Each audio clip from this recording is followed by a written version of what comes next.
Good morning, Teach Better family.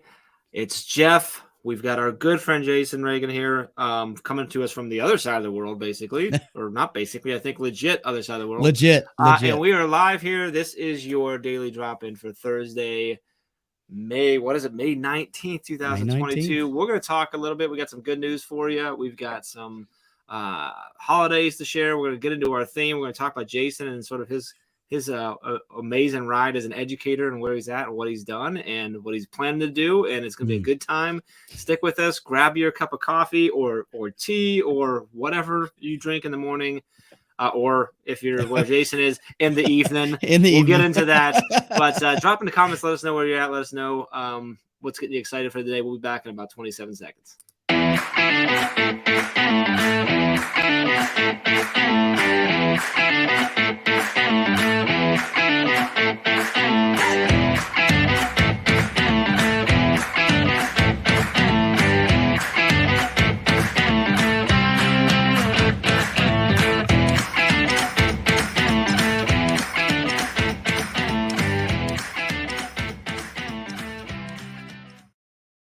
All right, and good morning. Welcome to Daily Drop More. We are live Monday, Tuesday, Wednesday, Thursday, and Friday every week at 7 a.m. Eastern time.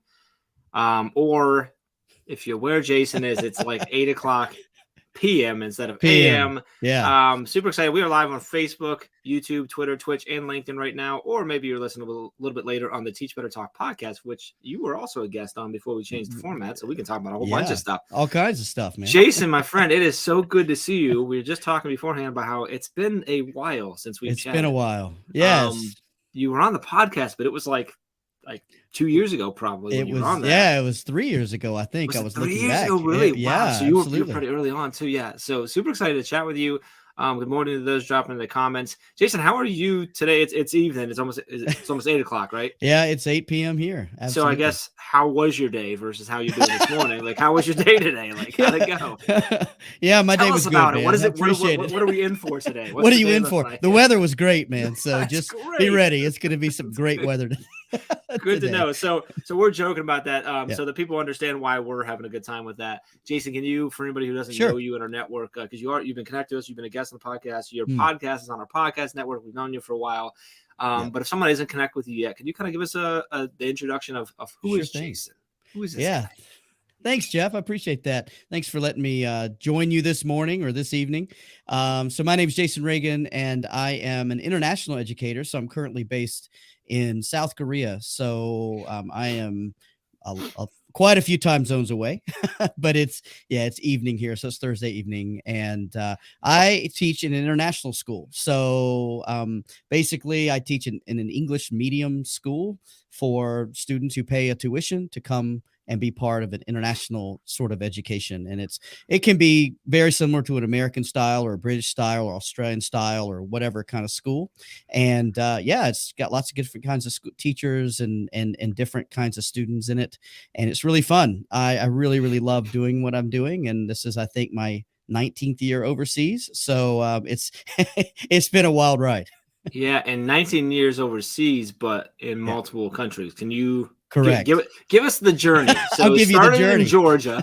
I did. As you can see back behind me, yeah, I remember Georgia flag. So it started in Georgia, now in South Korea, but it wasn't like a Georgia to South Korea. It's been it's been quite a ride.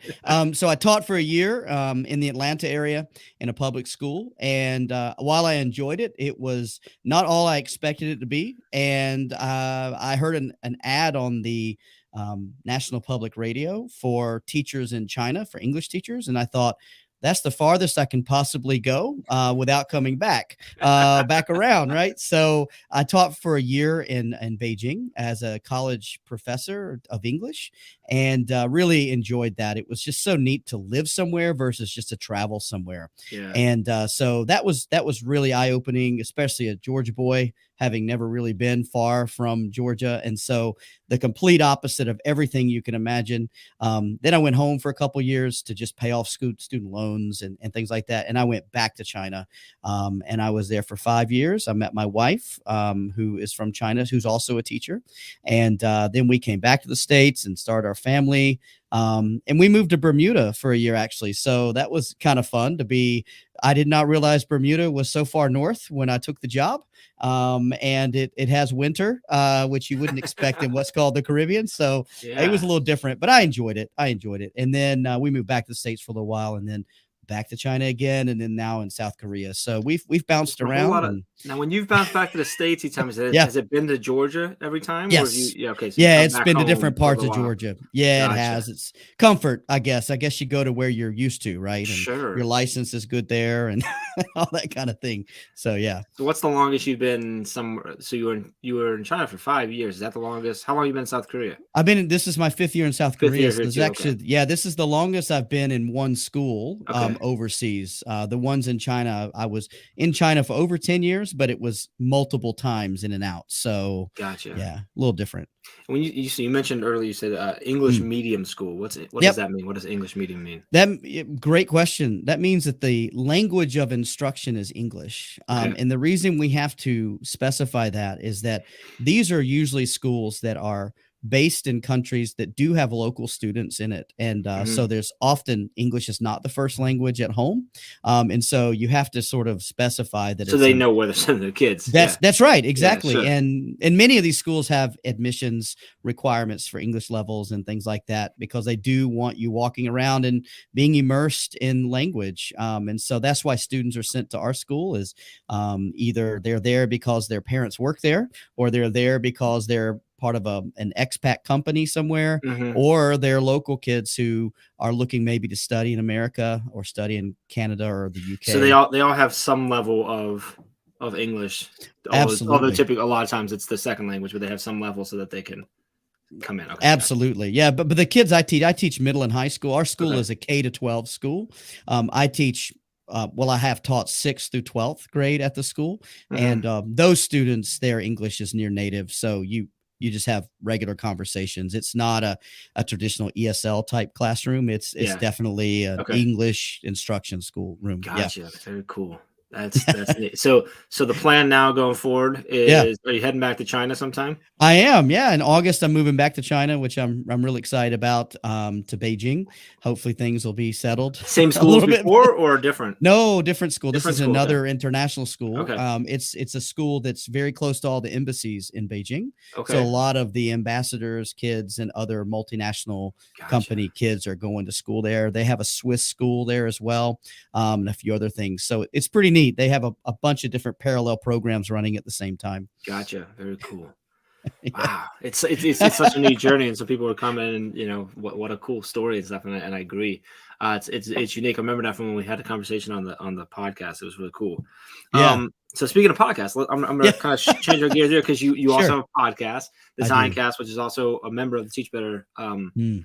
podcast network, which is awesome. Tell us about the podcast. I'd love to just if you can share what it's about, but then also I'd love to hear when you started it and why. I always love Sure. those Yeah. stories.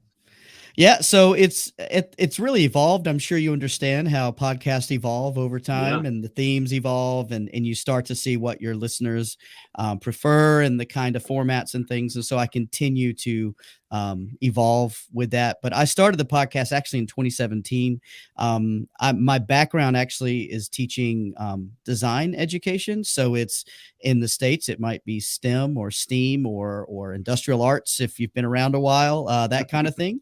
And so so that's my background. And in many cases, if you're a vocational or career and technical ed teacher, you're often the only person in your school who teaches that. Yeah. And so the podcast was really an opportunity to create a virtual staff room, a way for us to get together and talk about things that are important to us. And so my school is an international baccalaureate school, an IB school, from K through 12. It's got all 4 IB programs. And so that's an even more niche market. And Mhm. so it started as a way to help IB educators in design feel like they're part of a group. And so that's where we first started, was themes around those things.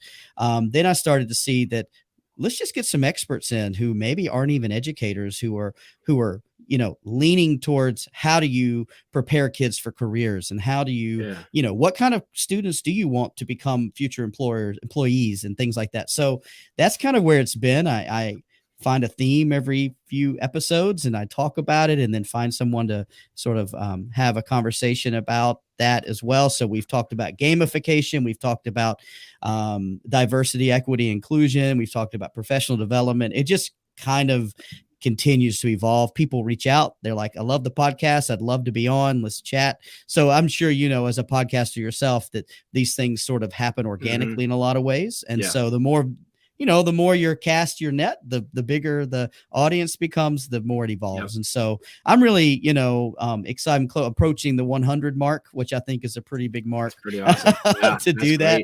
So I'm really excited about that. And as you know, podcasting is much easier to do now than it was even 3 or 4 years ago. Yeah, even in 2017, it's so much easier now. Yeah, man, and I teach podcasting with my students, and so I guess I thought, well, I better be able to do what I'm asking my students to do. So I think that's part of it too. So yeah, that's how it all started and what it's all about. And very cool. No telling where it's going next. I don't.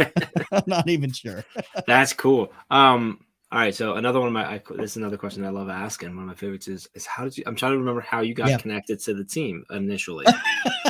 If you were on the podcast, but I think we were connected prior to that. We were connected because I was listening to the podcast. Okay, so you kind of found us via the podcast. Interesting. Yes. Oh, that's cool. Yes. Yeah. So I found you guys to the podcast and just really loved the format, the kind of the banter between you and Ray. And I felt that was just a really, really, really fun conversational sort of organic discussion. And so I really appreciated that. And that's where I reached out, and then we kind of connected that way.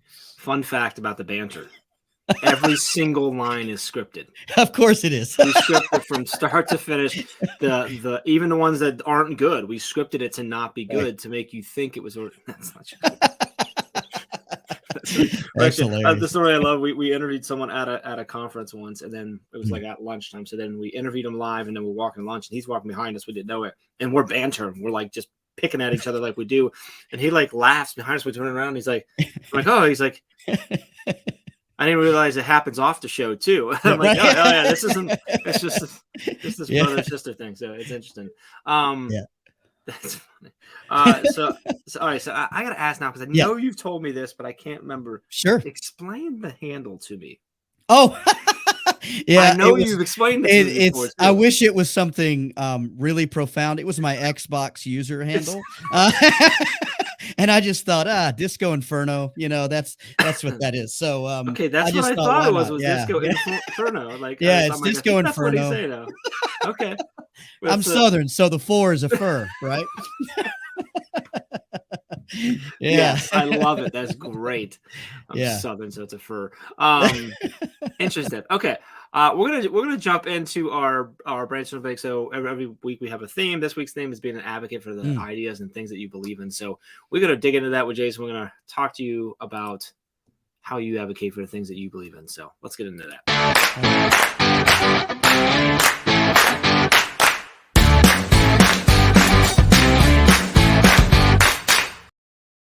Welcome back to Daily Drop-In. We're live on Facebook, YouTube, Twitter, Twitch, and LinkedIn. And we're also not live, but recorded and released on the Teach Better Talk podcast. If you listen on that, thank you for listening. If you're here with us live, thanks for watching. Drop in the comments. Say hi to Jason. Say good evening to Jason, as we've discovered he's on the other side of the world. And it's almost bedtime. Jason, our theme this week is being an advocate and an ambassador for ideas that you care about and things that you believe in.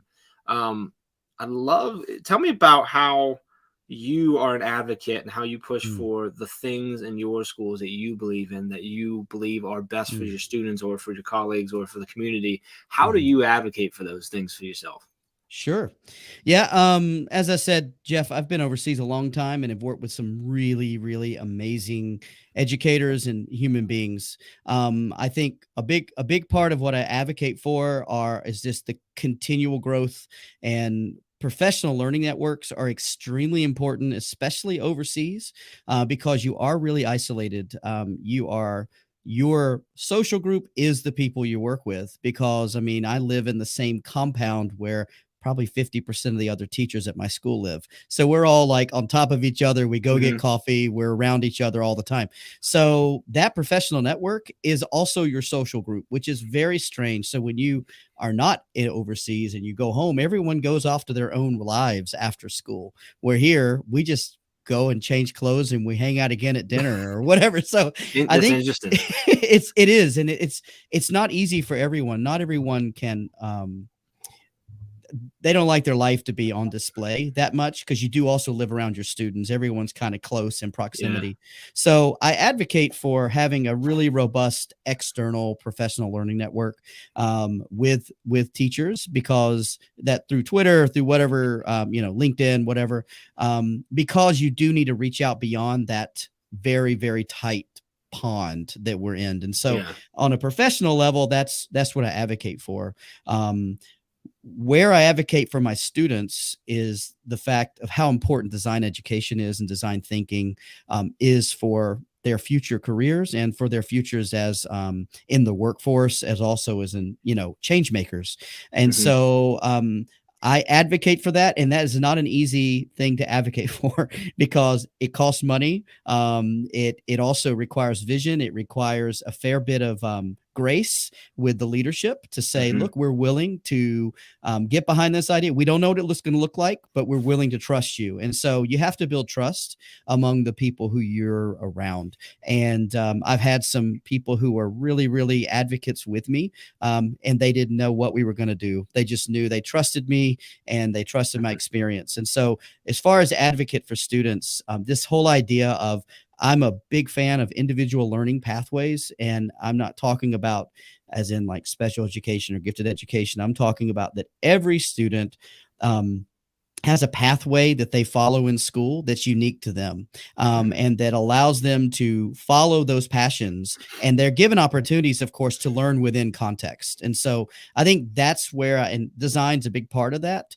because there's so many of the other subjects feed into what you need in design thinking, what you need in branding, podcasting, whatever. Those are just, those are tools, but it's really important that we advocate for that. So that's where I advocate for the students, and then the professional learning networks for adults. I love both of those. When you talk about advocating, and you were talking about building that trust and earning that trust because of the grace that needed. How have you found that you have best built that trust with your colleagues and with your administrative team? Yeah, absolutely. I think the first thing is reaching out to that network that's nearby, so that I can actually take those administrators or those leaders to other locations that are similar to ours and see how things are successful. So they can see, oh, this is working in this context. How can we make that work in our context? So that's usually my first thing, is exposure, because in many cases, leaders just don't know. They just don't have the exposure, and they haven't had that opportunity, and I can't blame them for that, And so I think, me showing empathy and understanding towards them, it goes a long way in them being able to do the same for me. And so I need to set that up for them. So that's where I usually, through talking to me, I'm a real people person, and I'm a very I love the art of the conversation. So I think for me, that's my strength, is being able to sit down, have a very frank conversation that's not confrontational, but that is filled with the important things because I think everyone's in education to make kids better, so, and if they're not, they're in the wrong field. Right. So I think we have to always bring that back up, is that this is what's best for kids. And I think our parents are highly active in our school. And so, cause they're paying, right. So because they're our customers, they expect a certain level. So I also will tend to advocate on that end, that this is value for, this is going to sell the school even more. And so is it a similar process of building that trust with the parents as well, so that they see why this might be something that they should give some grace on because it shows the potential? Or is it a different avenue with parents, or is it similarly the same? So you took a deep breath right there. Well, and I'll say that because it's been different everywhere I've been. I imagine, yeah. My current market, this is the top 1% of people in Korea. We're the only school that can take Korean passport holders. That's another thing I didn't mention earlier. Is many international schools are in school and places where they actually can't take local students because of local laws and different things. And so it's only international students who's in many cases, yeah. But okay. we're quite lucky in our school because we can accept students from the local community. Okay. So parents are paying a lot of money because they know that their students will come out of this school ready to go off to university or whatever their next thing is. And so many of these parents are self-made. Many of them are in businesses that require design thinking style. So it's not hard for me to sell that to them because it connects to them. They see because it connects to them. That allowed their yeah. Okay. Yeah. Bree's asking IB by chance. Yes, yes. It is IB. It is. Yeah. That's interesting. So then now I want to go to the other advocate. Okay. That you mentioned about building your personal network beyond. What's your go-to, and how have you found you personally? What's been the way that you've built the strongest relationships with those folks via the internet, that whether it be Twitter or whatever? How have you, and how are you continuing to generate new connections and foster those connections and build those relationships so that you get that external network that you advocate for? Yeah, great question. I have to back up and say, when I lived in China, there are certain things that don't work. Sure. And so because of that, LinkedIn works really well. The Chinese, as a group, really love that network because they can really, there's training and there's all kinds of different things. So LinkedIn is very strong. So I think that's where I really kind of 5 years ago, when I started this journey of really developing my professional learning network, there was that. But I find Twitter to be a lot more nimble and a lot faster to use, and it's so the bite-sized kind of thing. And so I work with folks with that, and then it's just kind of been depending on where I'm at. There's in Asia particularly, there's a real there's all these WhatsApp groups. And so you get into these groups with 250 people. And then all of a sudden you instantly have a wow. Network. So it's like, okay. Yeah. Okay. Not super familiar with WhatsApp. I've been on it a couple times, but so like, is that it, when you talk about a group, is that it's like a chat group? It's like a message board. Yeah, absolutely. Like a message group. Yeah. Okay. So you're dropping there with 250 people instantly. Okay. Yeah. So it's a great way to get folks in there. You can leave voice chat things you can and you can put on PDFs, similar like a Voxer. Is that a little bit like it's similar to Voxer. And so we're like an updated AOL chat room. A lot like MSN Messenger. MSN Messenger. Oh, for those of you children watching, I was gonna say for all the kids. Sorry, now I'm thinking M/20 whatever. Exactly. So we use WhatsApp. We use believe it or not, many countries in Asia have their own kind of messenger apps. So in Korea, there's one called Kakao, which outside of Korea, I'd never heard of. And then here it's used for everything.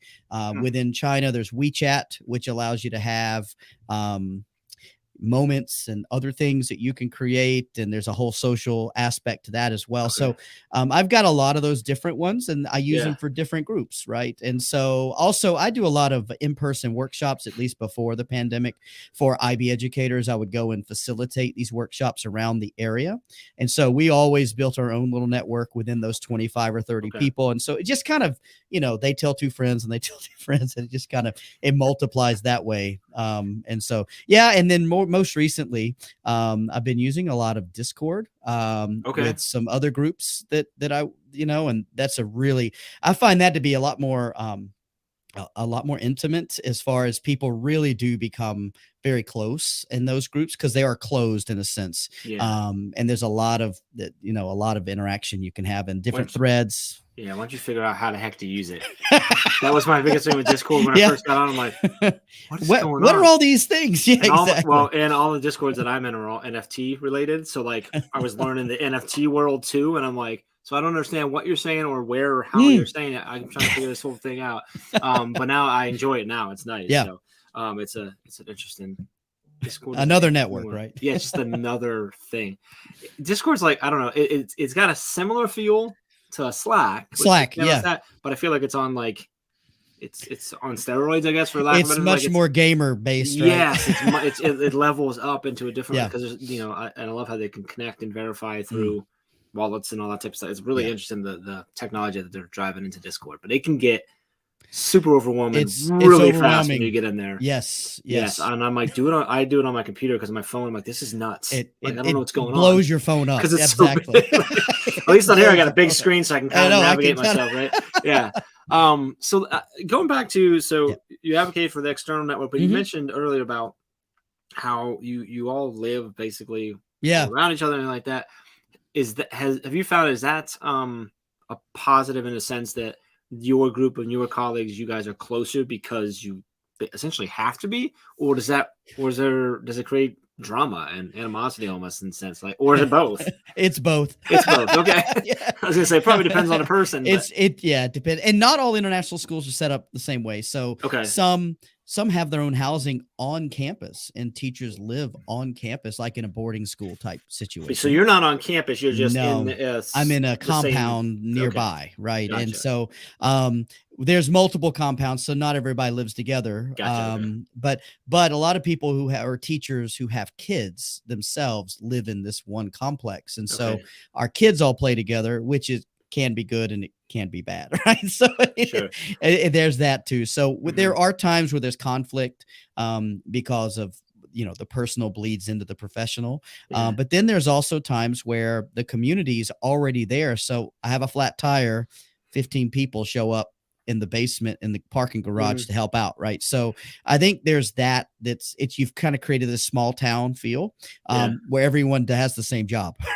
Does it help with the like the collaboration within the school, because the relationships, just assuming the relationships are good and it hasn't gone sour, like, because if they're stronger, each other on a different level. And when you're, in the evening having drinks, you're probably talking about work. Yeah. And you're figuring each other out on what the beliefs is and what does Jason advocate? What do we all believe in? So then now when we're in a professional sense, it's, hey, I have this idea and, hey, Jane, this is why I think you're going to love it. Because remember last night we were talking about this and like, so does the collaboration work better because of that? I believe so. Yeah. Okay. When I compare it to the time I had in the States, where everything was really sort of decentralized. We have happy hours where we go out after work and then we all share a taxi home. Right. I mean, I think there is that. People go on vacations together, kids become friends. So you do develop a very tight friendship with, of course, certain people. What's nice is that when people move on, which is a natural part of this process, 2 to 4 years is kind of the cycle. When they move on, you now have someone to go visit, right? And that's the Bahamas because Cairo or wherever your life is already connected outside of that's right. professional, so it doesn't just break because you're no longer in the hallway. That's right. Okay, that's right. Yeah, you keep in touch more often. Flip classroom tutorials is mentioned in the never-ending stream of emojis and the usernames in Discord. Yes. James, it looks like maybe you might be international as well. He said that there's a cycle and it's great to catch up after a few years. So interesting. So for those watching right now, Jason, who may be going, man, that sounds like a really cool adventure to go all these places and all these different things. It's so unique. How do I, if I'm a teacher in the States and I've never thought about this before, how do I do this? How do I go? How do I go to South Korea and teach, or somewhere, or Bermuda, or whatever? Like, what are the steps that I take? I know you heard, but you've been doing it for a while, so I'm sure it's changed a little bit. Can you give us sort of the broad? You have to go super detailed. Sure. But like broad, like where would I start? Where do I go start to figure out where my options are? Yeah, and I get this. This is the number one question I get, figured. Jeff, is how do I do it? Because, I mean, there are a lot of great benefits to this. And, you do have to uproot your family and be okay with being flexible. You're okay with power going out for 6 hours, or a typhoon day or whatever, there's riots, or whatever there might be. But if you're really interested, the number one thing is to be realistic about where you're okay living, and to what level of discomfort or what level of uncertainty you're okay being in. Most people, especially from the States, want to start going to Europe. And that's great if you've got plenty of savings, because by the time, you're going to be paying high taxes, and it's a very, very, very competitive market. Asia, the Middle East are a lot more open for people to go to. But again, you need to be prepared for that. But the number one thing is just to sort of my wife and I have an ongoing spreadsheet with our priorities, and we list things. So number one has to be a school that our children can do both English and Chinese in. I mean, that's the number one priority. They're bilingual. That's what we want. Number two, close to an airport, because we need to be able to get in and out. If something goes on, or if that travel time, if you're doing it often, I know you travel a lot, Jeff. If you're in the car and you're already tired when you get to the airport, it's just not an enjoyable experience. And so close to the airport, safe for our kids. There's all these things that you think about. Once you kind of have your priorities and you kind of know your area, there are recruitment fairs and things like that you can become a part of their database and do searching. I have actually found that going directly to schools you're interested in and going to their employment page is the best way to find a job. It also helps for that network. The network is how I find my jobs is through people that are saying, hey, wait a minute, Jason, so-and-so, this is happening at this school. Now and also the recruitment hiring cycle is very different from in the United States, where you get your contract a few months before the end of the school year, or you let them know. You can decide 2 weeks before the end of the year if you want to quit, where we actually start 2 weeks into school. We're telling our intention for our contract for the next year. For the next year. Yeah. Wow, and if you're in administration, it's even longer than that. So you usually let them know a year out if you're thinking of leaving. If you're are you signing the following year's contract that early potentially? Or in many schools, you sign multiple year contracts. Okay, gotcha, so when you first get hired, you're signing a 2 or 3 year contract in most places, because it's expensive, right, to move, to relocate almost families. A year prior to that one ending, you're committing whether you're going to leave or signing additional. Gotcha. So if you're on the Northern Hemisphere, which is what most of these schools are based on, not Southern Hemisphere, we start school in August, September, and then we end, in May, June. By October, you're already looking for your next job, and jobs are starting to appear, except in Europe, which is where it gets crazy, because Europe is a lot more like the US. Even their national school jobs, they don't have to advertise them till about April. So if you're committed to going to Europe, then you need to know those kinds of things. So, you learn these throughout, and the recruitment has changed tremendously during COVID. We used to have all these in-person, around different areas. There were these in-person recruitment fairs. Those are starting to reemerge, but what schools are finding is actually cheaper to hire people through video call than it is to go to London and hire someone for your job in Papua New Guinea, and it's just, it's crazy. There's no travel. You're not sending someone there. Yeah, it's a lot easier. So there's a lot of recruiters who've opened up online sort of virtual job fairs. Gotcha. Interesting. Wow. Yeah. James actually said, James says the international schools in Europe do start their recruitment cycles in October, November. Yep. It sounds like they may have to start them there because they get so popular. But interesting.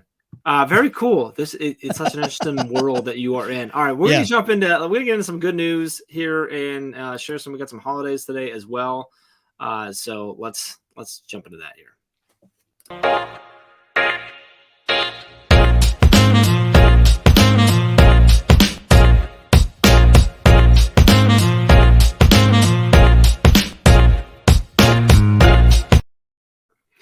Welcome back to Daily Drop, and we are live here on Facebook, YouTube, Twitter, Twitch, and LinkedIn with our good friend Jason Reagin. And we are live here every day, Monday through Friday, although Jason's only here today. I'm sorry, it's not Jason every day. I'll come back anytime you want, Jeff. Verify that. Well, we might hold you to that. So we've been chatting about quite a few things, but we do a segment every day where we share some good news stories, and we share some holidays that are going on. So Jason, you are the guest. You are in control. Do you want the good news first or the holidays first? Let's go with good news, man. Good news first. Okay, so this was a fun story. I didn't pull it up. I thought I did. So I'm going to kind of read it because I think it's better reading the thing. So there was the story of Julie Johnson and her husband.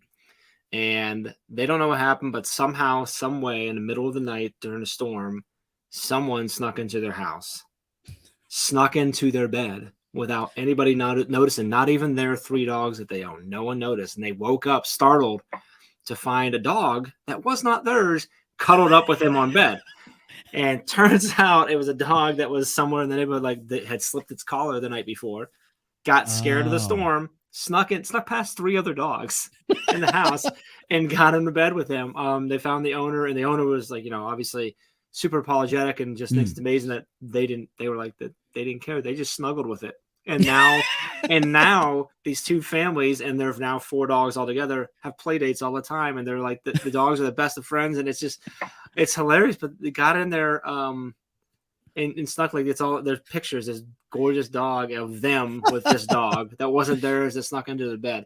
I don't know how you take that into your classroom necessarily and twist that into pedagogical talk at all, but a fun story with some cute pictures to share with students, share with colleagues. It's over at goodnewsnetwork.org, which is one of the places we get this, but we're dog people here. And I liked it. I'm pretty sure I'd be startled if another dog was there, but I'm pretty sure we would just cuddle up with it. Just cuddle. Although our dog literally sleeps like right here in between us, and sometimes ends up on our pillows and everything else. But I thought that was a hilarious story. So it made me smile this morning. I'm like, I'm going to share that. I think this is great. So are you a dog person? I'm a dog person, man. Do you does your dog go with you? A what? No, I don't have a dog at the moment. Okay. I'm a Georgia Bulldog, so there's that. But I'm also I'm a dog person. No, I've always owned Dachshunds, which I absolutely adore. And so I think the hardest thing in living overseas, in many cases, you're in apartments and in flats, in high-rise apartments, and so it's just hard to have. People do have them, and they take good care of them, but I have a hard time justifying that myself. So I'm hoping my next place I live in has a bit of a courtyard or something, so we can have something, have a dog. All right. So so there's your good news story. Goodnewsnetwork.org. If you want to share about a dog sneaking in and the pictures are adorable. We also have some holidays today, so interesting holidays. There's one big holiday that is a very important Jewish holiday, and I hope I pronounce it right. It's Lag BaOmer, which is an important holiday for anyone who is in the Jewish faith. So if you're observing that today, I'm not sure if you say happy, because it's the end of a mourning period. So I apologize for ignorance of that. But I did learn a lot this morning about it by looking into it and I watched some really nice videos around it. So it's also National Barber Mental Health Awareness Day. So mental health awareness, which clearly, obviously really important, but this is very focused and niche down to barbers. And that I'm not aware if there's like a thing amongst barbers or not. I was going to say, do they have issues with mental health? Well, I don't know. If you think about a barber, though, barber probably takes in a lot of almost probably like a therapist, or takes in a lot of stories that might weigh kind of heavy on them. If you think you talk to your barber, I could see that, man. You're observing a lot of pain and stuff for other people. I'm not being serious. Like, that's a legit thing.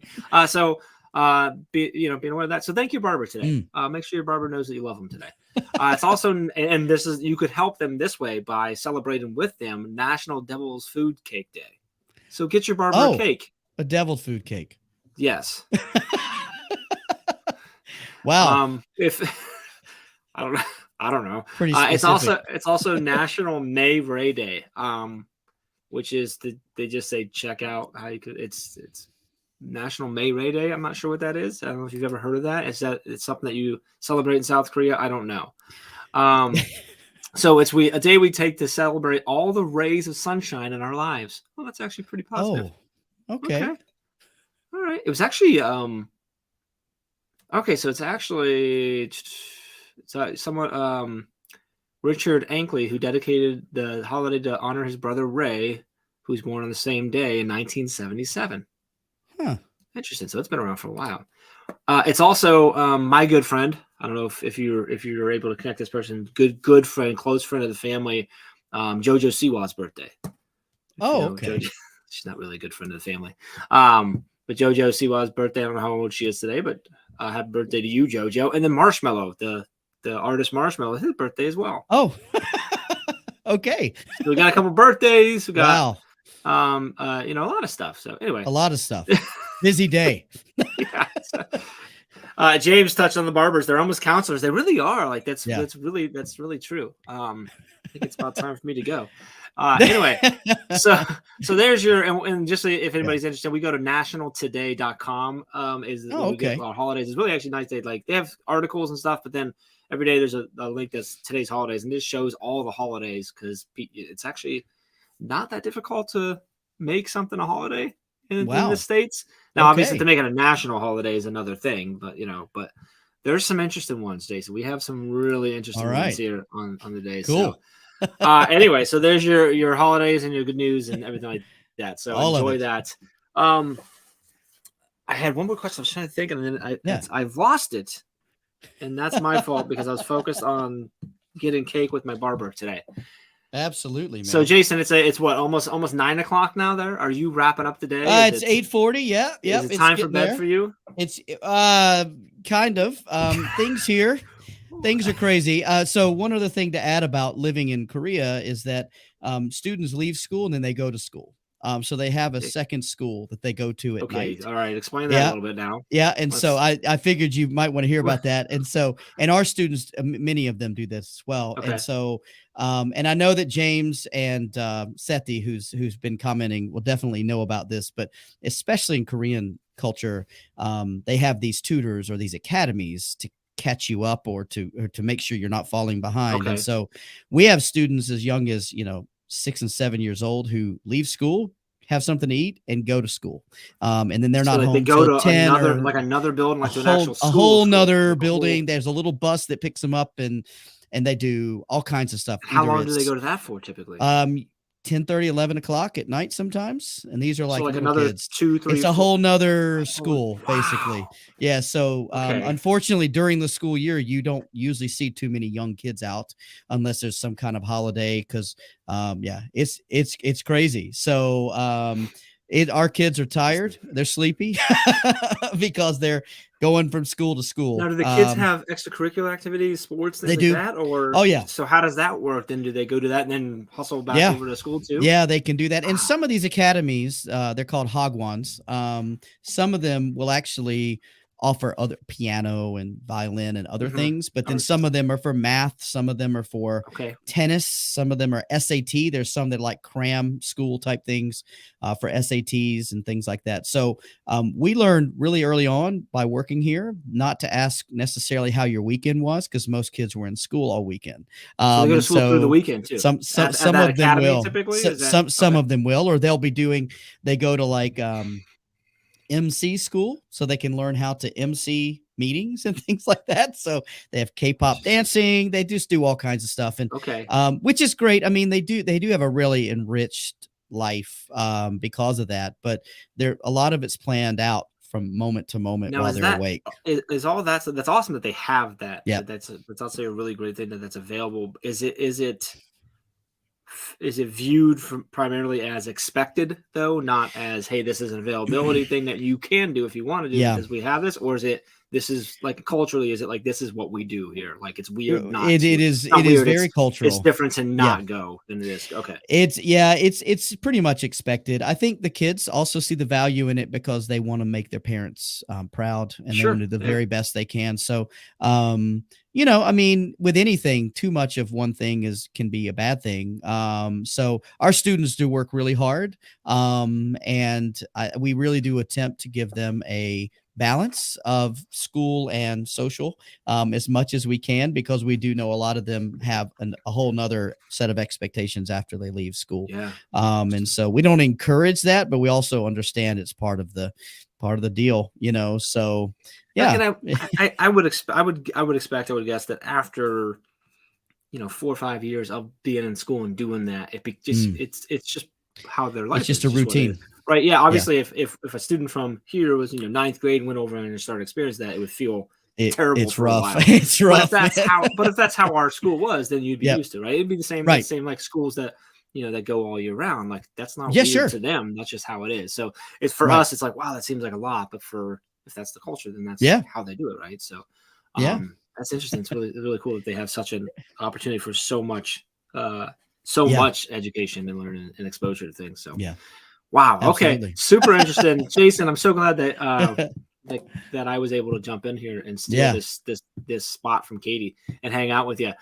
Super excited for being there. Really appreciate you. Always appreciate the conversation. Hopefully it is not as long between this one and the next one. Let's hope not. Yeah. We'll let's work try not on to make that. that. But really appreciate you being here. If you've been watching, comments, I really appreciate all of you comment. We had a very active comment section today. So appreciate you all jumping in wherever you are. I think we have some all around the world today, which is awesome. And if you're watching on the podcast or listening on the podcast later, thanks for listening. Appreciate you. Make sure you subscribe and hit the like button or the leave a review. That'd be great. We'll be back tomorrow morning. Katie and Brad will be taking care of our Friday morning daily drop-in. So join us every day. And I will be back all next week. I'm here all 5 days next week. So if that's not a good thing, then I won't see you next week. But hopefully you'll tune in next week. And I kick off next week with Dave Schmitto. So that's going to be a fun, entertaining one because Dave and I typically do Brain Break where there are no rules. And we're going to do Monday morning daily drop-in where there's supposed to be rules. Okay. Although normally it's Ray and I, so yeah, I don't know. Jason, you know how that goes. So anyway, we appreciate you. We appreciate you all watching. If you ever need anything, obviously reach out. We're here for you all. And have an amazing rest of your day or your evening. And we will see you tomorrow morning. Bye, guys.